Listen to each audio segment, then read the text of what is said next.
Ayo Nek, mulai Nek. Ya, Tuhan pencipta langit dan bumi, begitu agung dan semarak karyamu dalam kehidupan umat-Mu. Tiap-tiap hari kami merasakan penyertaan kasih-Mu. Sekarang kami datang ke hadirat-Mu untuk memuji dan membesarkan nama-Mu. Kami mau memuji dan membesarkan nama-Mu dengan mulut dan hati kami. Mari kita memuji Tuhan dengan nyanyian baru PKJ 27.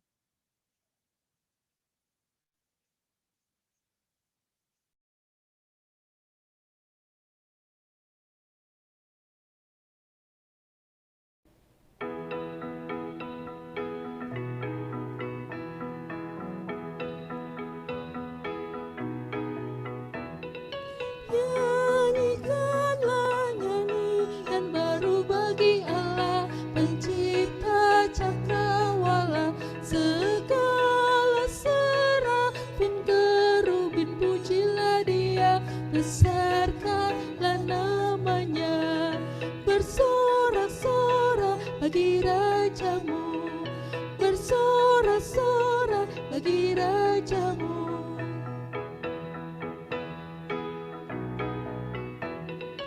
Wahai mengatasi segala langit, masyhurkanlah Tuhanmu.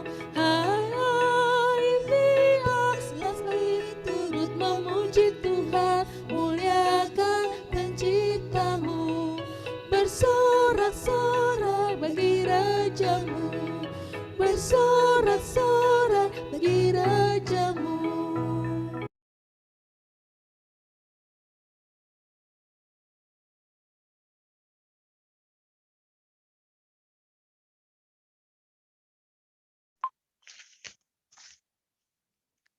Mari kita berdoa.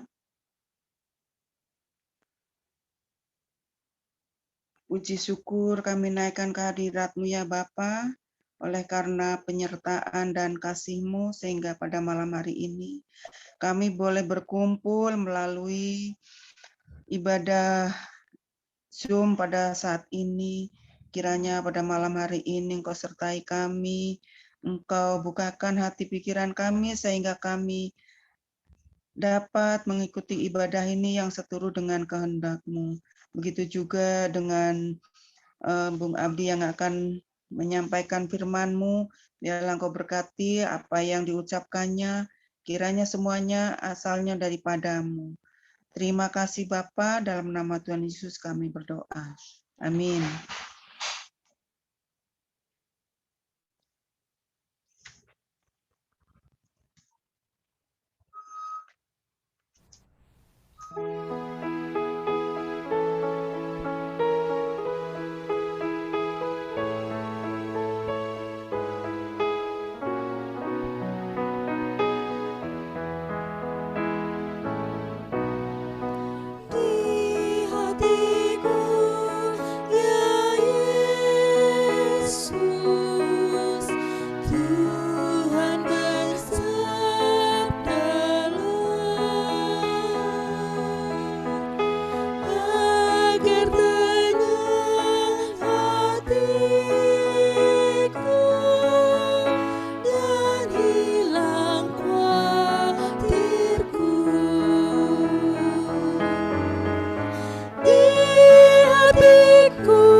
Jemaat terkasih, sebelum kita membaca dan merenungkan, mari kita berdoa dulu, meminta pertolongan Roh Kudus, sehingga apa yang kita baca nanti dapat menjadi berkat bagi kehidupan kita.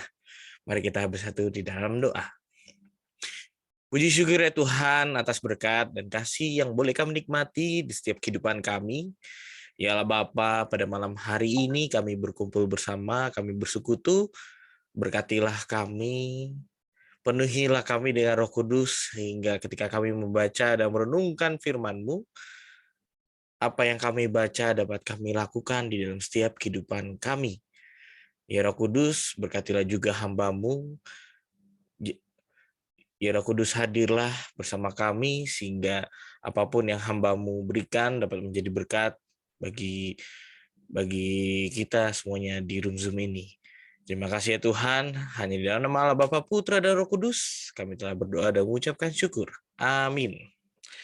Saudara-saudara yang dikasihi oleh Tuhan, firman Tuhan diambil dari Lukas pasal yang ke-15, ayat pertama sampai dengan yang ke-7. Lukas pasal yang ke-15, ayat pertama sampai dengan yang ke-7. Lembaga Alkitab Indonesia ini memberikan judul perumpamaan tentang domba yang hilang. Ya, saya akan bacakan untuk kita semua ya. Para pemungut cukai dan orang-orang berdosa biasanya datang kepada Yesus untuk mendengar Dia. Maka bersungut-sungutlah orang-orang Farisi dan ahli-ahli Taurat. Katanya, Ia menerima orang-orang berdosa dan makan bersama-sama dengan mereka.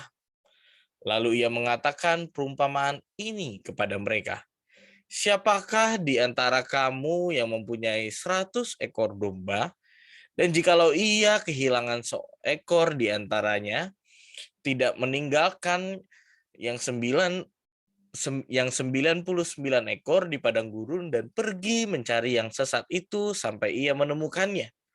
Dan kalau ia telah menemukannya, ia meletakkannya di atas bahunya dengan gembira.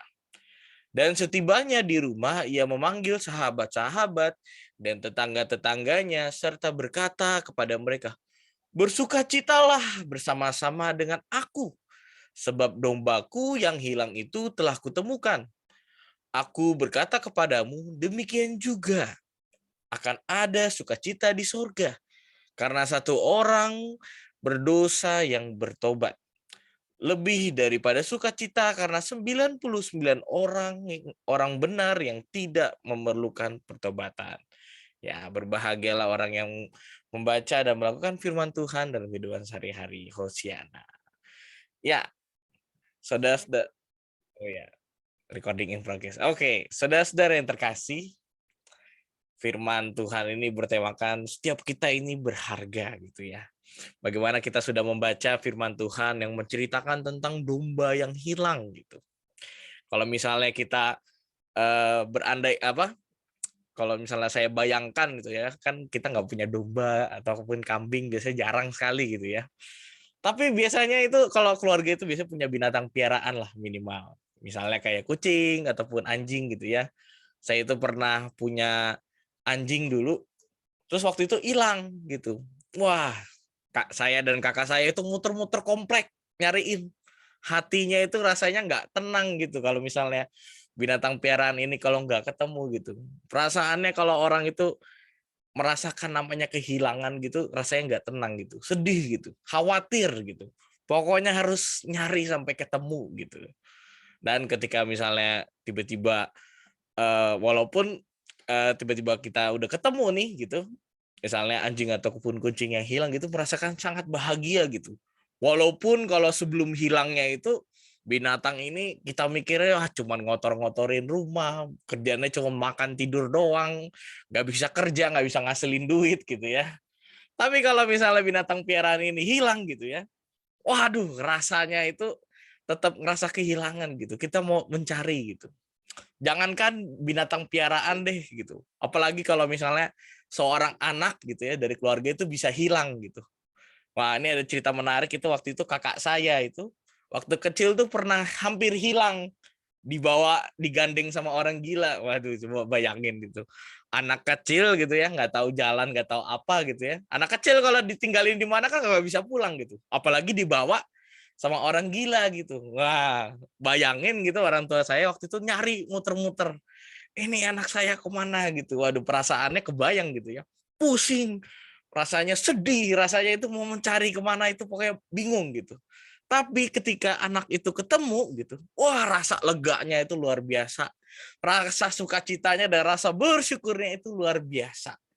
Nah, mungkin itulah gambaran dari perumpamaan ini, Bapak Ibu. Mungkin itu perasaan yang dirasakan oleh Tuhan ketika seseorang itu kembali bertobat, ketika seseorang itu kembali ke dalam pangkuan Allah. Nah, demikian juga teks yang udah kita baca ya, menceritakan tentang ahli Taurat dan juga orang Farisi yang ceritanya ini risih nih. Orang Farisi dan ahli Tauratnya nggak seneng gitu. Kok Yesus mbok yo gaul jangan sama orang inilah, jangan mbok gaul sama orang-orang pemungut cukai, gaulnya mbok ya sama kita-kita gitu, sama ahli Taurat dan juga orang-orang Farisi gitu katanya. Karena kalau pemungut cukai kan dianggap sebagai orang yang jelek, mungkin orang Farisi pemungut cukai pada waktu itu dianggap nih dipandang sebelah mata nih. Mungkin dianggapnya sebagai musuh masyarakat dan juga sampah masyarakat lah gitu ya. Karena pemungut cukai pada waktu itu kerjaannya itu menarik pajak dan juga mereka bekerja kepada penjajah bangsa Romawi pada waktu itu, sehingga apa yang mereka lakukan, apa yang mereka kerjakan itu dianggap tidak baik, sehingga dianggap orang berdosa. Sehingga mungkin orang-orang juga akan benci kepada orang pemungut cukai ini, ahli sama yang seperti ditunjukkan oleh ahli Taurat dan juga orang Farisi ini. Namun saudara-saudara, justru orang yang dianggap musuh masyarakat, orang yang dianggap sampah masyarakat ini, yaitu pemungut cukai, justru malah ditemani dan juga didekati. Kita tahu cerita Zakheus, orang kecil ya, ada lagunya ya kalau sekolah minggu. Justru Yesus yang datang mau menumpang di rumahnya gitu. Justru orang-orang yang seperti inilah yang mau didekati oleh Yesus, yang mau dihadirkan oleh Yesus sehingga terjadi pertobatan di dalam diri pemungut cukai ini. Sehingga apa yang Yesus lakukan, apa yang Yesus mau ajarkan kepada ahli Taurat dan juga orang Farisi ini adalah bagaimana Yesus ingin ini memberitahu loh kepada orang Farisi dan juga ahli Taurat bahwa setiap orang itu sekalipun yang berdosa, sekalipun orang yang tidak berbuat baik, itu adalah orang yang berharga di mata Tuhan. Orang yang dianggap sebagai sampah masyarakat dan juga orang yang dianggap sebagai musuh masyarakat ini adalah orang yang berharga juga loh di mata Tuhan. Mungkin itu yang Yesus ingin utarakan di Lukas 15 ayat yang pertama sampai dengan yang ketujuh ini. Bagaimana Yesus mau mengutarakan bahwa entah kelompokmu dari mana, entah kamu orang elit ataupun kamu orang miskin, entah status sosialmu ini tinggi ataupun rendah, kamu itu semuanya berharga loh di mata Tuhan. Gitu. Mungkin itulah arti perumpamaan yang Yesus mau memberikan kepada ahli Taurat dan juga orang Farisi ini. Kalau misalnya kita lihat juga kembali bagaimana perumpamaan yang Yesus berikan adalah hilangnya tadi ya. Bagaimana ceritanya seorang gembala memiliki 100 ekor domba, tiba-tiba hilang satu. Wah, udah punya 100 tapi cuma hilang satu gitu. Tetapi dia benar-benar mau mencari gitu. Satu domba yang hilang ini gitu. Kalau misalnya ini kan di ayat yang keempat ini mungkin agak-agak susah mengartikannya. Kalau misalnya kita lihat di dalam buku Alkitab bahasa sehari-hari atau Alkitab bahasa masa kini diceritakan bahwa jikalau ia kehilangan seekor diantaranya, ia nggak bakal meninggalkan ini, maksudnya dia akan tetap mencari satu ekor yang hilang ini, tetapi yang 99 ini juga tidak akan dibiarkan aja gitu, tetap dijaga. Tetapi dia tetap fokus pada satu domba yang hilang ini. Kita fokus pada kata fokusnya ini, berarti dia tetap khawatir kepada satu domba ini.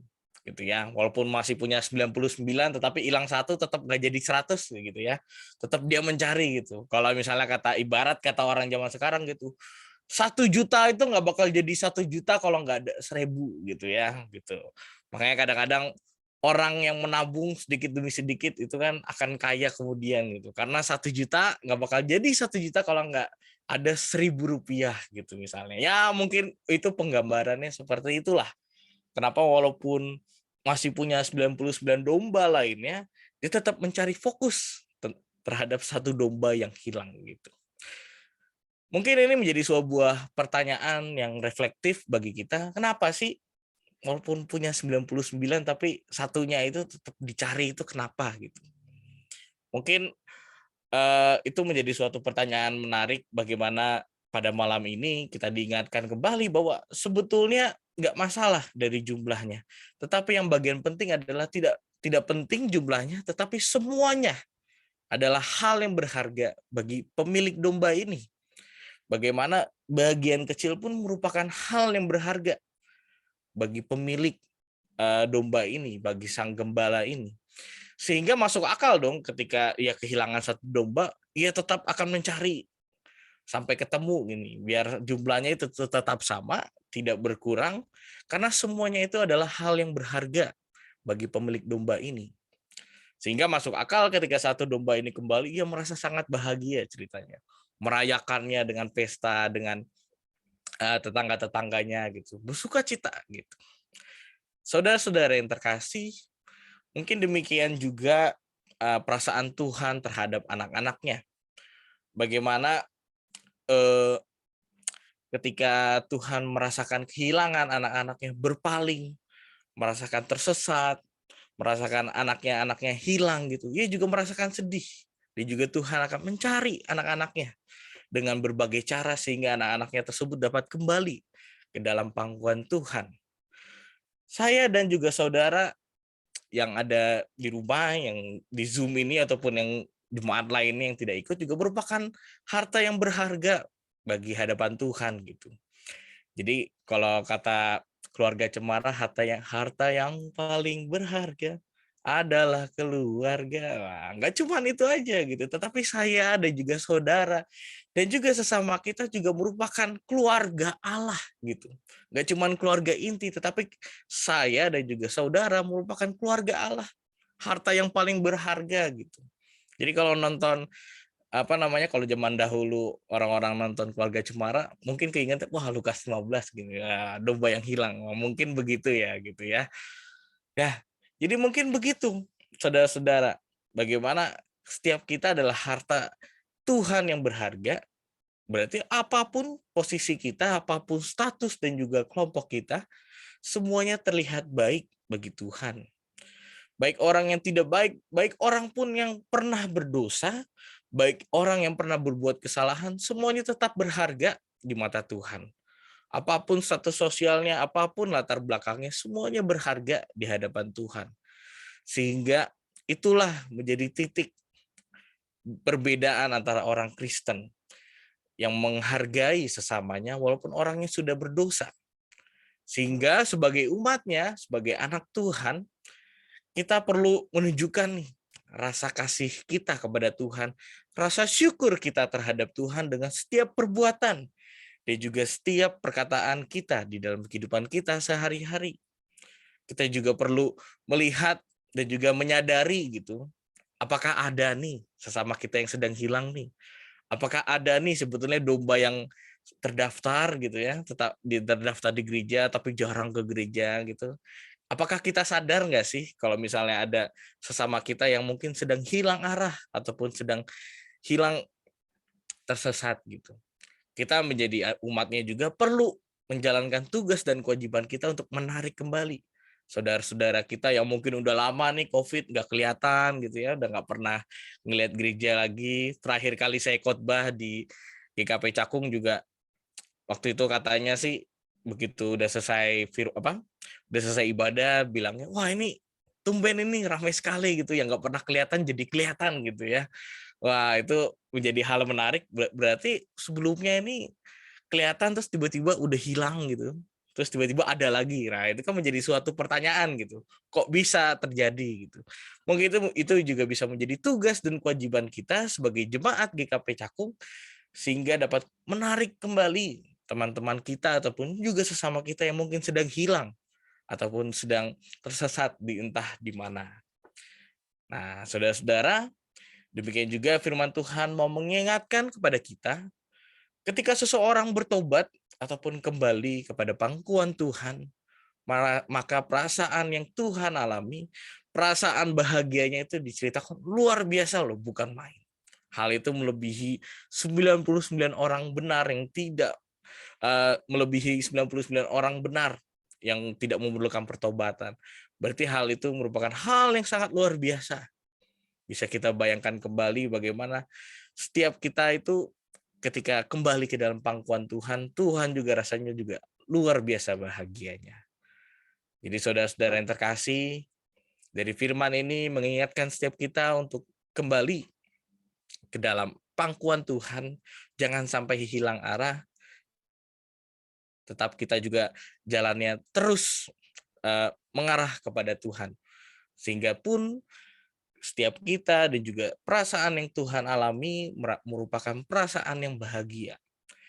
Sehingga setiap kita juga akan diberkati dan dipenuhi semakin baru dan juga semakin baru. Kiranya Tuhan menolong setiap kita. Amin.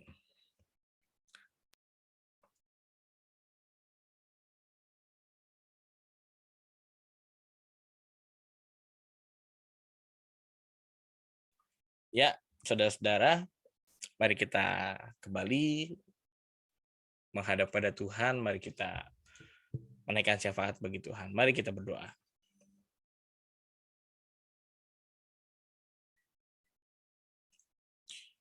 Ya Tuhan, Sang Sumber pengharapan kami kembali menaikkan doa kepadamu ya Tuhan. Kembali kami menghadap kepadamu. Berkatilah ya Tuhan, kami menaikkan doa terkhususnya bagi setiap pribadi kami yang sedang mengalami kesulitan dan juga pergumulan. Engkau tahu setiap isi hati kami, Engkau juga tahu setiap pergumulan kami. Kami mau mengangkat semua pergumulan dan juga kesulitan-kesulitan yang kami alami ke dalam tangan-Mu ya Tuhan.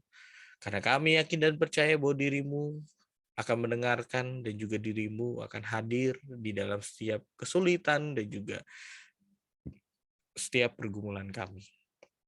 Ya Allah Bapa, kami juga mau berdoa bagi gereja kami ya Tuhan, di tempat rumah-Mu ini ya Tuhan, tempat persekutuan GKP Efata Cakung ini Tuhan, berkatilah agar gereja-Mu dapat menjadi gereja yang terus berkembang ya Tuhan, gereja yang terus melihat kepada setiap kesulitan dan juga setiap perkembangan jemaatnya Tuhan, sehingga gereja-Mu akan menjadi tempat di mana nama-Mu akan dipermuliakan dan menjadi tempat di mana di situ adalah nama-Mu yang akan dibesarkan ya Tuhan. Ya Allah Bapa, berkatilah juga bagi jemaat GKP Cakung, terkhususnya Bapak Silitonga ya Tuhan yang sedang dirawat di rumah, Bapak dan Ibu Subono yang sedang dirawat di rumah juga, dan juga Oma Naomi Sagidi ya Tuhan yang lansia di rumah. Kiranya Kau memberkati setiap mereka ya Tuhan, Engkau boleh hadir, Kau boleh menumpangkan tangan-Mu ya Tuhan di atas mereka ya Tuhan, sehingga setiap penyakit, setiap pergumulan dan juga setiap kesulitan yang mereka hadapi, mereka dapat menghadapinya bersama-Mu ya Tuhan, sehingga setiap penyakit dan juga setiap kesulitannya Tuhan dapat menemani mereka, Tuhan juga dapat menyembuhkan, karena kami yakin dan percaya bahwa Engkau adalah tabib dari segala tabib. Pakailah dokter dan juga pakailah setiap obat-obatan yang mereka konsumsi ya Tuhan, sehingga kesembuhan dan juga pemulihan akan terjadi di dalam hidup mereka. Ya Allah Bapa, berkatilah juga bangsa dan negara kami, di tempat kami tinggal ya Tuhan, di tengah banyak problema yang terjadi, di tengah banyak keputusan-keputusan dan juga masa-masa politik yang akan hadir ya Tuhan, di masa yang akan datang. Kau berkati ya Tuhan, mulai dari pemimpin yang tertinggi hingga pemimpin RT RW ya Tuhan. Berkatilah setiap kebijakan yang mereka lakukan, yang mereka laksanakan. Berkatilah setiap kebijakan tersebut dapat merupakan kebijakan yang takut akan diri-Mu, sehingga setiap kebijakannya dapat melihat setiap orang mulai dari posisi dari kelompok manapun saja ataupun orang dari status manapun saja.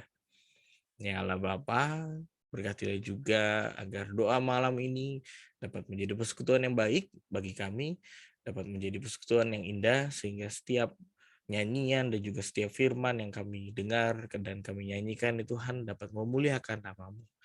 Demikian ya Tuhan, syafaat yang kami naikkan, dengarlah doa kami mau menyerahkan seluruhnya ke dalam tangan pengasihan-Mu, Terima kasih Tuhan, hanya di dalam nama Allah Bapa, Putra, dan Roh Kudus kami telah berdoa dan mengucapkan syukur. Haleluya, amin. Amin.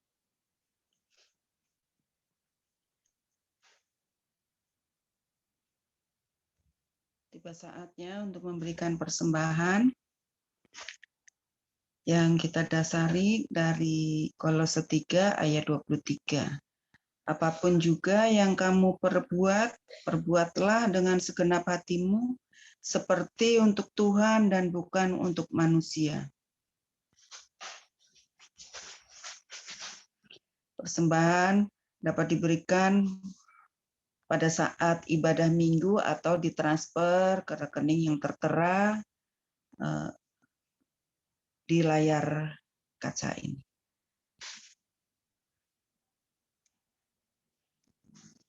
Mari memuji Tuhan dengan nyanyian persembahan Puji Yesus, Kidung Jemaat 293.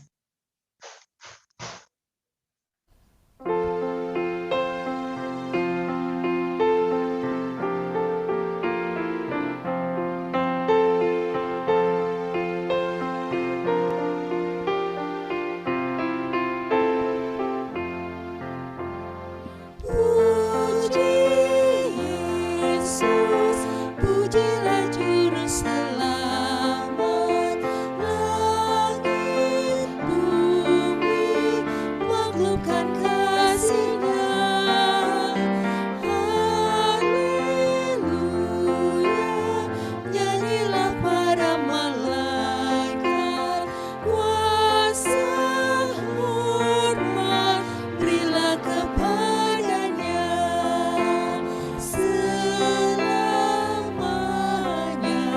Yesus Gembala kita, siang malam kita didukungnya. Puji Dia, beritakan keagungannya. Puji Dia, mari bernyanyilah.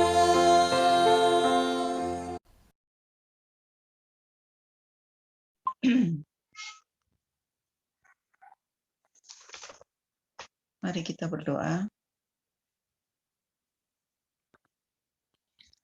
Terima kasih ya Tuhan, Engkau telah memberikan kesempatan kepada kami untuk memberikan persembahan ini yang berasal daripada-Mu.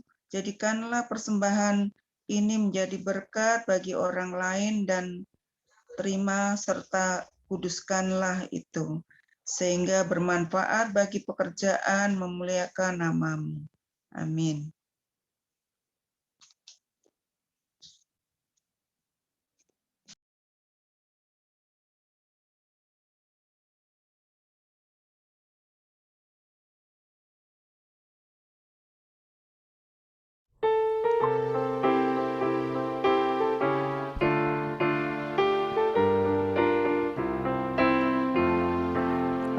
Aku milik-Mu, Yesus Tuhanku,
Saudara-saudara, kini terimalah berkat dari Tuhan, kiranya kasih karunia dan damai sejahtera dari Allah Bapa dan dari Tuhan kita Yesus Kristus melalui persekutuan dengan Roh Kudus menyertai saudara-saudara dari dulu, sekarang, hingga selama-lamanya.